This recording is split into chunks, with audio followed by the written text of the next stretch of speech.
sedekah subuh. Sedekah subuh, kenapa saya berkata sedekah subuh? Bukan berarti tidak boleh sedekah di waktu yang lain. Semua sedekah boleh di setiap waktu dan setiap saat, hari Jumat maupun selain hari Jumat. Tapi sedekah subuh itu termasuk sedekah yang terbaik. Kenapa? Bukan kata saya, tapi kata Rasulullah sallallahu alaihi wasallam. Setiap waktu subuh Allah turunkan malaikat, tugasnya mendoakan orang yang bersedekah subuh hari. Allahumma a'ti munfiqan khalafa. Ya Allah, ganti yang lebih baik bagi orang yang infak di subuh hari. Ibu-ibu lagi halangan tidak salat, sebelum beraktivitas isi sedekah subuh. Anda tidak usah susah-susah mencari anak yatim dan orang miskin di subuh hari. Mulai hari ini masing-masing bikin kotak amal atau botol atau kaling, simpan di rumah. Setiap habis salat subuh sebelum beraktivitas isi sedekahnya. Apalagi kalau sedekah itu disertai doa. Begitu Anda sedekah, sebutkan hajatmu. Ya Allah, dengan berkah sedekah ini, ya Allah, saya ingin nikah. Mudahkan jodoh. Nikah lagi juga boleh doa, tidak apa-apa. Ada yang sedang melamar kerjaan, Anda isi, wallahi dahsyat, amalan ini wallahi dahsyat, manfaatnya banyak untuk menyembuh penyakit, menabulkan hajat, memudahkan urusan, dan tidak pernah saya sampaikan amalan ini, semua alhamdulillah berhasil mendapatkan hajatnya. Begitu Anda isi, doa.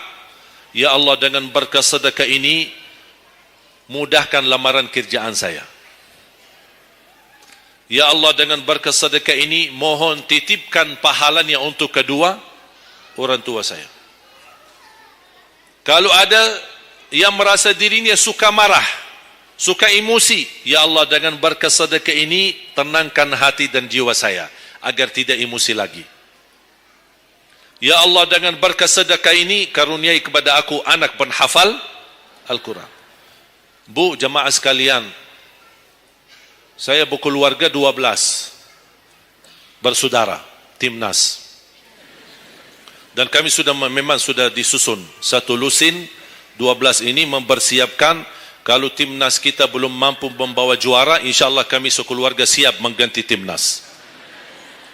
Alhamdulillah, dari saudara saya 12 ini 10 penghafal Al-Quran. Tapi orang tua saya awam. Percaya enggak? Orang tua saya bukan ulama, bukan kiai, bukan ustaz. Ayah saya belajar kelas 3 SD. Ibu saya tidak pernah masuk sekolah sama sekali. Sampai usia 40 tahun masih buta huruf, tidak bisa baca Quran. Tapi Allah berikan karunia keturunan penghafal Al-Quran. Berkat apa? Salat mereka dan sedekah mereka, termasuk doa. Itu perjuangan mereka. Alhamdulillah, sekarang ayah saya, ibu saya penghafal Al-Quran, yang jadi gurunya anaknya sendiri. Sekarang di Indonesia saya bawa 5 adik saya dan ditugaskan menjadi imam tarawih. Saya bawa mereka pindah dari Arab kemari. Ada 5. Yang perempuan sudah dinikahkan sama orang Indonesia, orang Jakarta. Dan saya dorong adik saya yang perempuan untuk menghafalkan suaminya biar jadi penghafal Quran. Yang 4 laki-laki, ada yang 2 bawa istrinya masing-masing dari Arab, yang 2 lagi saya nikahkan di Indonesia sama orang Indonesia. Ada 1 sama orang Sunda, 1 sama orang Lombok. Jangan khawatir Bu, masih ada lagi. Bahkan saya dorong adik-adik saya semua wajib nikah 4. Masing-masing 4 istri. Kenapa? Supaya banyak keturunan. Kalau bisa setiap satu istri 12, satu lusin. Masya Allah, luar biasa. Mengapa? Karena kita punya perjuangan yang masih panjang. Cita-cita saya mencetak 1 juta penghafal Al-Quran di Indonesia. Ketika saya datangkan adik saya tugaskan sama mereka dan tegas. Kalau kalian datang hanya mau berhiburan, pulang. Kalian di sini untuk bersama-sama memperjuangkan untuk mencetak 1 juta penghafal Al-Quran. Dan alhamdulillah program ini sudah jalan. Dan kita terus memperjuangkan. Dan saya harap semua jamaah insyaAllah berkenan terlibat dalam program ini. Cita-cita saya, semua masjid se-Indonesia insyaAllah diimami imam penghafal Al-Quran 30 juz. Bahkan lebih hebat lagi cita-cita saya. InsyaAllah saya yakin akan terjadi. InsyaAllah demikian hari, di waktu yang Allah insyaAllah tentukan, insyaAllah presiden kita penghafal Al-Quran. Coba, ya Allah, rasanya enak. Langsung diumumkan di Masjid Istiqlal, khatib dan imam salat Idul Fitri, penghafal Al-Quran 30 juz, Presiden Republik Indonesia. Oh, mantap. Imam salat Idul Adha, Presiden kita. Salat Jumat, khatib dan imam, Presiden kita. Tidak perlu ganti imam. Sudah tidak perlu ganti imam, subhanallah. Luar biasa. Coba, saya kagumi ketika membaca dan melihat YouTube-nya Presiden Erdogan, Turki. Walaupun beliau bukan penghafal Al-Quran, tapi murattal bacaannya beliau, Masya Allah. Mana ada sekarang presiden di dunia Islam sebagaimana bacaannya yang benar. Ini sudah saatnya, tapi bukan sekarang ya, nanti maksud saya, sabar dulu.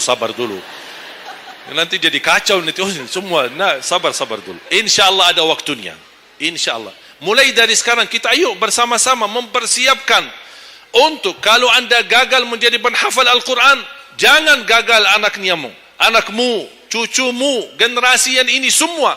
Kita melihat, saya bangga. Kenapa saya semangat untuk mencetak 1 juta penghafal Al-Quran?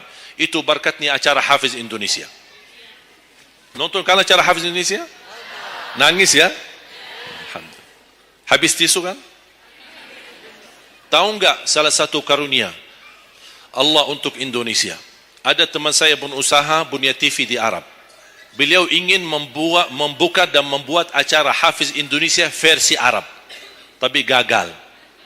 Kenapa? Karena tidak menemukan jumlah yang banyak penghafal Al-Quran di bawah usia 10 tahun. Hanya Indonesia saja.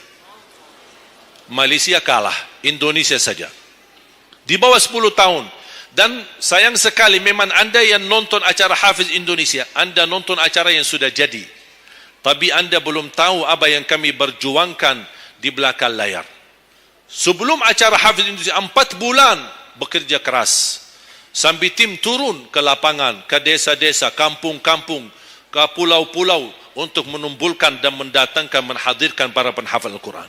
Ketika dibawa di Jakarta, 2 bulan berturut-turut kami didik mereka. Yang awalnya pemalu, awalnya ada yang mohon maaf, kencing di celananya sendiri. Saking tidak berani, takut. Alhamdulillah sekarang menjadi mereka pemberani. Bahkan mereka berlumba-lumba azan subuh. Mereka berlumba-lumba membangunkan sesama saudaranya. Sama-sama tertib, makan. Kita menghadirkan doktor kesehatan, kita menghadirkan doktor psikologi jiwa untuk menjaga perasaan mereka selama 2 bulan. Didampingi kadang-kadang ibu mereka, didampingi kadang-kadang ayah-ayah mereka. Dan semua rata-rata sepakat orang tua mereka, tidak pernah kami merasakan bangga memiliki anak sebagaimana kami melihat perjuangan di Hafiz Indonesia. Dan alhamdulillah begitu selesai acara Hafiz Indonesia, kami tidak tinggalkan mereka. Kami terus kawal, kami terus pimpin. Dan alhamdulillah mereka di kampung masing-masing sudah membangun rumah tahfiz. Ada yang membangun pesantren untuk mencetak dan melahirkan jumlah yang banyak penghafal Al-Quran. Dan ini perjuangan luar biasa. Tidak mudah. Berapa biaya yang dikeluarkan. Dan mohon maaf, belum ada sponsor yang bisa mensponsori kita dan membayar full untuk kita. Kita terus bekerja keras. Dan alhamdulillah masih Allah hantarkan kepada kita orang yang dermawan, orang yang baik, yang berduli dengan dan mencintai Al-Quran. Allah anugerahkan. Wallahi menurut saya, saat ini, zaman ini, sedekah yang terbaik dan yang termulia, semua apapun yang terkait dengan Al-Quran, itulah yang termulia. Makanya boleh anda ketika anda bersedekah, jangan lupa disertai doa. Di antaranya anugerahkan ya Allah Indonesia menjadi negara Al-Quran. Tapi tolong fokus. Kalau anda isi sedekahnya, tolong disesuaikan. Jangan isi sedekahnya koin, tapi doanya sampai terbit matahari. Tidak ada malunya. Kata Allah, koin-koin aja sedekahnya, doanya dah habis-habis. Hajatnya panjang, lebar. Malu kita sama. Bukan Allah tidak bisa. Allah maha bisa menabulkan hajat. Tapi kita malu sama Allah. Kok cuma bikin ya Allah, ya Allah, ya Allah, panjang. Fokus. Kalau usulan saya, 1 sedekah, 1 hajat.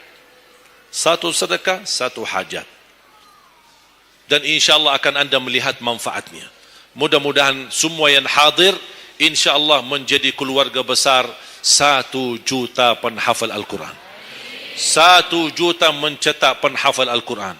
1 juta keluarga Al-Quran yang insya-Allah akan membangun generasi baru yang membawa Indonesia menjadi baldatun tayyibatun wa rabbun ghafur, dan di masa yang akan datang insya-Allah Indonesia menjadi lebih baik. Amin ya rabbal alamin. Barakallahu fikum. Terima kasih, semoga bermanfaat. Kurang lebihnya mohon maaf. Mungkin ada panitia ingin menyampaikan selanjutnya. Wallahu